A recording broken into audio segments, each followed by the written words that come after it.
Why would anyone change from a DJI Mavic Zoom 2 drone to the much smaller, lesser quality camera DJI Mini 3 Pro?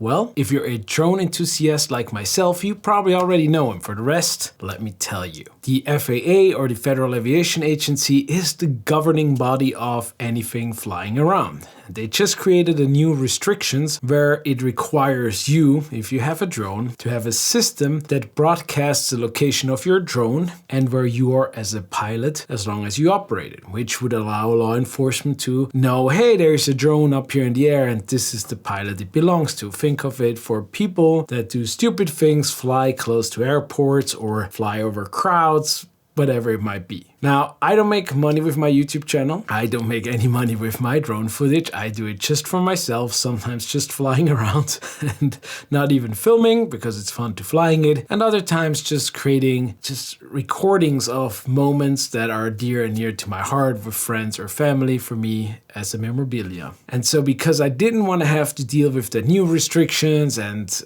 figure out how to upgrade my drone, I looked into it to get the one drone that qualifies for that exception, which is drones that are lighter than 250 grams. This new drone here from DJI Mini 3 Pro comes out at 249 grams, which is super light. And with that, it's exempt from this. It doesn't mean it's exempt from all regulations, but it's exempt from the broadcasting and the registration requirements if you don't use it commercially. I think there's an exception to the exception if you make money with it. Now, my parents were planning a big trip here and I want to be able to record some of these moments from the air, and I figured, you know what, let's go number safe, buy the smaller one, sell the other one online used, and go from there. Now let's see what came in the box. As you can see here on the box, I went for the option with a smart controller, means a controller with a display that is super easy and makes it much faster to get started. You just basically fold out the arms, put it on, turn it on. You don't have to worry about your phone or take your phone out of the case you have your phone in to put it into the remote so you can use it as display. And then if somebody calls and so on, it's just so complicated. I also had the smart controller with the DJI Mavic Zoom 2.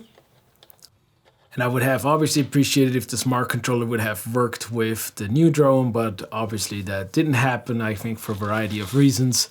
Plus, to be fair, I think the smart controller for the Mavic cost as much as the whole package here for the drone and the smart controller. When you unpack it, you will see it feels super light. I was surprised that when I touched the battery, how light the battery is. So it's an unbelievable small package. Now the drone comes with a lot of features. You have forward sensors, backward flying sensors. They're kind of also from an angle see up and a little bit around, but it's not as many sensors as some of the other drones have. You also have the downward facing sensors, but sideways you could technically still crash it. So it's not as full package, but it's plenty if you are careful and don't do silly things. One of the features that I was eager to try was the tracking features. And you see here, I followed the car of my wife as she was driving, and you see how the drone autonomously moved around this branch. Just like super smooth. It followed us all around, so super exciting. Then I took it on mountain biking with my friend Ricardo and had it follow us here. Here was different because I was on the bike with the remote in the hand, which makes the bike riding a little bit more crazy, so I wouldn't necessarily recommend it. It did well, not perfect, but very well. I think if it would have been a more wide open pathway, it would have been better. But going against the sun and the tree, the contrast kind of like made it lose this one. And as you were able to see on the mountain bike, we had a different format, which is that format so many content creators use these days for your Instagram stories, for your TikTok videos, for your YouTube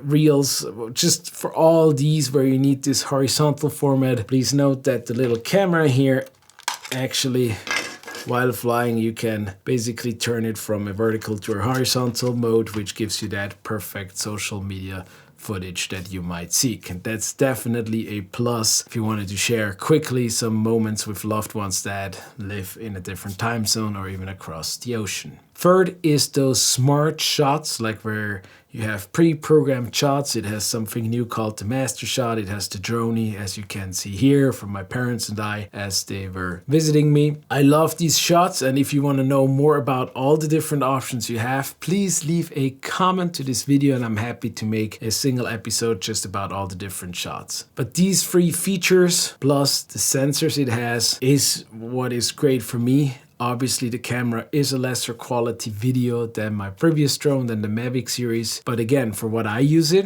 more than plenty. Like, it's like your smartphone camera. It's unbelievable the quality we have there. So definitely can highly recommend it. Now the battery, and they do sell a battery that would have a longer flight time. This is, I would say, 17 minutes to 20 realistically, which is plenty of time, specifically if your family or your wife is waiting to move on until you wrap it up. The heavier battery that would extend that flight time also brings the drone over the 249 grams, which means you would have to register it, etc. So that's why I would definitely not do that. I think 2 batteries would be the sweet spot for me, even though I am thinking about buying the Fly More kit, which wasn't available when I originally purchased this. So if you're in the market for a drone, I can definitely recommend this. Again, you do have to follow rules and laws, but you don't have to register it at this point. There's now broadcast requirements, but again, I fly 10 times, maybe 12 times a year. It really depends. Or if maybe a children parties and you want to make a photo of the group down below, don't fly over the crowd, but you know, can fly over the empty field and make a picture, or make a picture people forming a heart or say hello. Lots of creative things that you can do with this. Then I think this is it. If you do make money or professional content, you probably do want to go with a more professional drone than this lower end version. And so I hope you found this helpful. If so, please leave comments. It seems YouTube really likes comments to show my video to others. Like it, and if you haven't yet, please make sure you subscribe, click the notification bell so you get updated whenever I release the next video. And with that, D. Dave Kurt out.